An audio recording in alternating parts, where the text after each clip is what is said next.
What's up, guys? It's your favorite QB coach, and give me 6 months of your time and I'll give you the best golf swing of your life.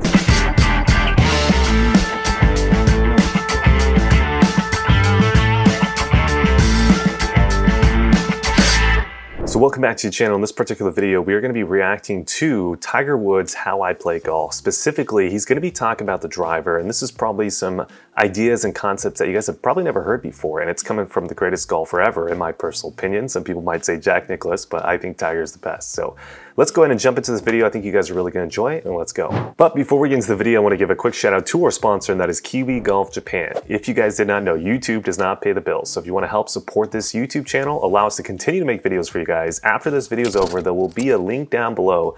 Make sure to go click on that link, sign up for the Kiwi Platinum membership. It really helps support this channel, and you're going to get access to over 330 videos, and we post roughly right around 20 videos every single month to that site. So with that out of the way, let's get into Tiger Woods. How do I hit the driver? Well, hitting the ball as far as I did when I was, early part of my career was a huge advantage. All the par fives were reachable with irons. I generally had wedges into a lot of the par fours.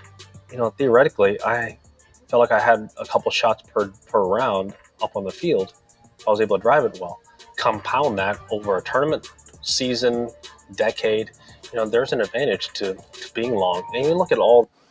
And this is something I heavily agree with, but before I get into the point here, this is the beginning of the video. Again, this is how Tiger Woods drives the golf ball. He's going to be going over some basic setup ideas, some basic swing thoughts that he does for different types of drives. But the first major point he wanted to bring up in this video was his major advantage that he had over the field, which was going to be his overall distance. At the time that he was playing, he was by far a lot further than probably 95, 99% of the field at that time. And that's a huge advantage, and we still see that being a huge advantage to this day as well. When you take a look at a lot of the players that are within the top when it comes to strokes gained off the tee, they typically are going to be in the top 10 or top 20 of the official world golf rankings as well. There's a huge correlations these days between those. So let's go ahead and take a look real quick. I actually brought that up just so we can see that correlation live here. And let's go take a look at the top 10 to start. This is going to be the official world golf rankings of the 24th of July. So we got Scotty Scheffler, we got Cameron Smith, Rory McIlroy, Patrick Cantlay, Jon Rahm, Xander Schauffele, Justin Thomas, Collin Morikawa, Victor Hovland, and then Matt Fitzpatrick. So if we go over here to strokes gained off the tee, this is also in 2022. Take a look at some of the top players here. Jon Rahm, right? Rory McIlroy. We got Matt Fitzpatrick. Over here we got Justin Thomas. We got a Patrick Cantlay. We got a Victor Hovland. I believe Patrick Cantlay, I think, was in the top 10. Maybe not. But the main thing here is you're seeing a strong correlation between people who are one of the better drivers on the PGA Tour or any tour they're playing, and then also the top 10 or top 20 in the official world golf rankings. So what Tiger is saying there absolutely holds true statistically, as well as not just his feeling. Now, this does bring up a counterpoint that I did want to bring up, and this happens to be a huge point to a lot of our Japanese pros that we're teaching. A lot of them are always searching to try to get a lot more distance off the tee. So I think it's really important to understand, when can you get the advantage of hitting the golf ball long, and when can you not get the advantage? So let me bring you up a classic example we see with a lot of our Japanese pros.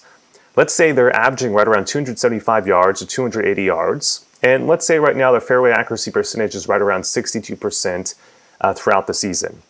What happens is, if you gain around 20 yards, and let's say you're hitting at about 295 yards now, obviously that's a massive gain in distance and potentially could be a massive advantage over the field with that added distance.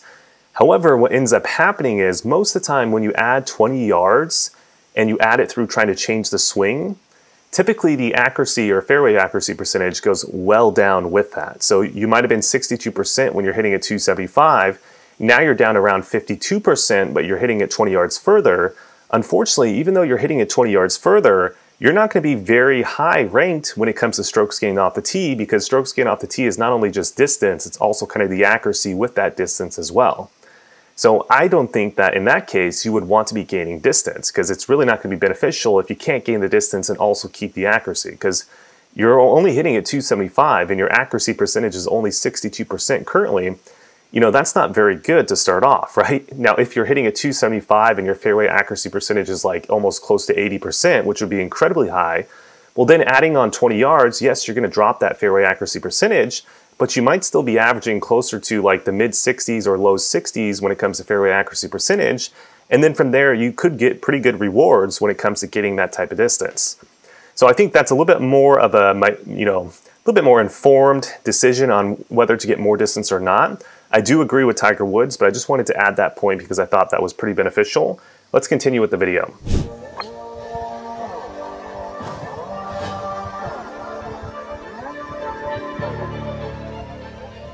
Hit the ball in the middle of the face. Let's start with that. My dad was a big proponent of swinging absolutely as hard as you possibly can on two conditions.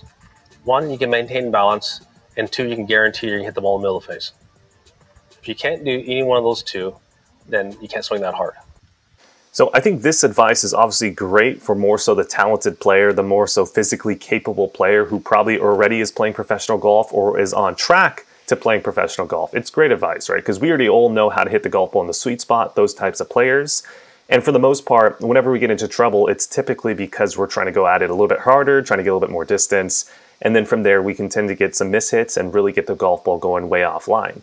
So being able to swing as hard as we can while keeping balance and hitting the golf ball in the sweet spot is going to be great advice for players like that. However, for a lot of the clients I'm teaching, they can't even hit the golf ball solid swinging at half speed or even, 3/4 speed, right? So for those players, this is obviously not the best advice because it's not so much informed. And that's why, videos like this typically, especially when it's coming from a player as a caliber as like Tiger Woods, it's typically much more geared towards the better player who's already on that pro track, or maybe maybe you're a high-level amateur golfer. It makes a whole lot more sense to watch these styles of videos. But for you amateur golfers out there, I apologize. This probably will be somewhat useful for you, but maybe not the best useful. So let's continue. That allows me to, one, to be able to hit the ball further, but with less effort, and two, control my misses. I see so many people just go up to the tee and put it in the ground. Well, all right, let's stop it there. And that's also a really incredibly important point as well. When it comes to misses, for all types of golfers, typically when you get the crazy misses, yes, they're going to be a little bit of a face angle issue relative to the club path. 100% agree with that. But when you get the really, really big misses, it's typically also a pretty severe strike issue on top of the face angle issue. To give an example of this, let's say you're hitting it in the sweet spot and your face angle is 3 degrees open to the path.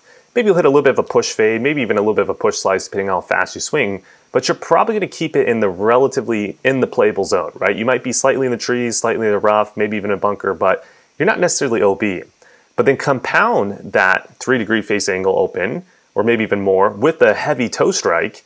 That's when you start to get the golf ball going way offline, way off to the right most likely, and that's when you start to get in trouble. So when it comes to typically most players, from what I found, yes, there's a little bit of face-to-path issues, but most of the time, the biggest issue is strike location and why they're hitting it so far offline. Maybe they have a big two-way miss.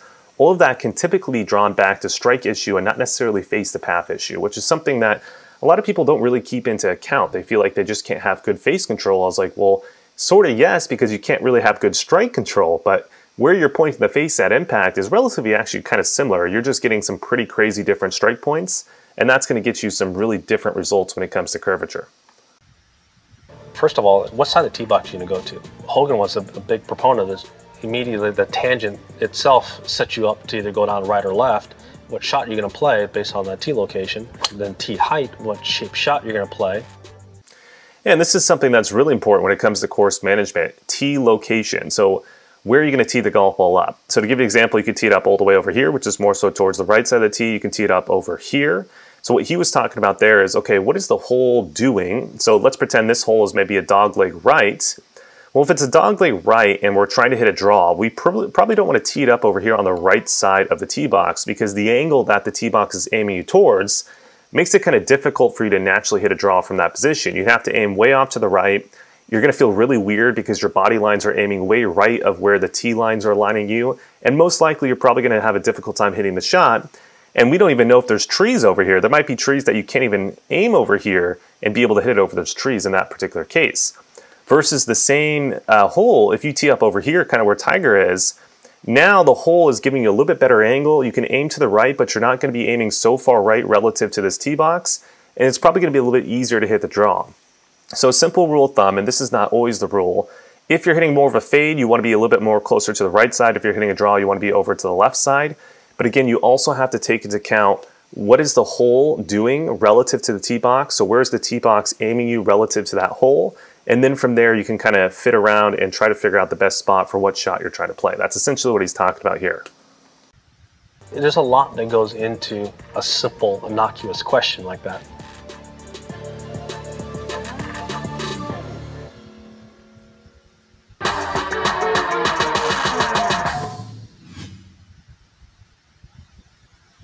let's stop it here. So this part of the video, he's going to be going over the 4 drives that he typically hits, and he's going to be going over some basic ideas that he uses to be able to hit those drives. So I think the first one is going to be a draw, I believe. So let's go ahead and jump to that. All right, that's it for you guys on YouTube. But before you guys click off, let me give you some quick wrap-up points. So for the parts that you guys saw on YouTube, I think the most important point was when it comes to driving distance, I think there has to be a blend between how far you're hitting the golf ball and then how accurate you are. Let's say you're hitting the golf ball 320 yards, but you're only averaging right around 40% in fairway accuracy.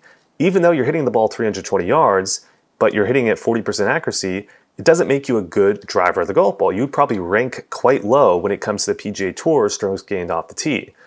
Versus another player who's hitting it, let's say 295 yards on average, but let's say their fairway accuracy percentage is right around 65%, they're actually going to be a much more higher ranked driver than that 320 yard person, even though they're hitting it almost 30 yards shorter. So it's not necessarily about how far you hit the golf ball, it's what is your accuracy relative to that. If you're that 320 yard player, but your fairway accuracy percentage is like 55%, even though that's lower than the 63% of the 295, because you're hitting it 30 yards further and your fairway percentage is actually relatively close to that person who's hitting 295, in that case, hitting the ball 320 yards, you would actually probably be ranked higher than the person that hits it 295 yards. So as you can see here, it's all about how far do you hit it and what is your fairway accuracy percentage. If you hit it a whole lot further, obviously your fairway accuracy percentage could be a little bit less, but it can't be way less or else you're still not going to rank within the top. So when you're thinking about hitting the golf ball further, think about it in those lines. What is my fairway accuracy percentage relative to my distance? If I already have a poor fairway accuracy percentage relative to my distance, adding more distance is just going to make me even worse of a driver. It's not going to be helpful.